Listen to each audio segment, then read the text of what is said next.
Alors, quelle est la différence entre choisir et décider? Voilà la question que j'ai posée à partir d'une position philosophique.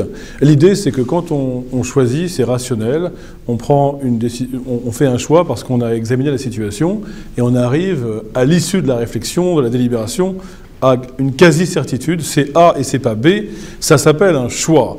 Et ça, c'est une compétence technique, ce n'est pas une vertu, ce n'est pas un talent particulier. La question du talent se pose quand, à l'issue de l'analyse du réel, on s'aperçoit qu'on ne sait pas. Et pourtant, devant l'urgence de l'action, il faut trancher, il faut décider.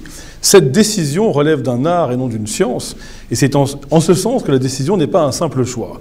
Tout mon propos est de dire que pour réussir à décider, il faut apprendre à s'écouter pour obtenir une décision intuitive, et que cette intuition, l'intuition du décideur, elle n'est pas innée, elle se développe dans une expérience, dans une histoire, elle est produite par une histoire. Dans cette histoire, bien sûr, il y a l'expérience, il y a l'acquisition de la compétence, il y a l'admiration d'autres figures qui savent décider, mais le résultat de tout ça, c'est que paradoxalement, il faut avoir beaucoup d'expérience pour oser, au moment de la décision intuitive, se passer de l'expérience. Il faut avoir beaucoup de compétences pour savoir reconnaître que finalement, la compétence n'est pas le dernier mot de l'affaire.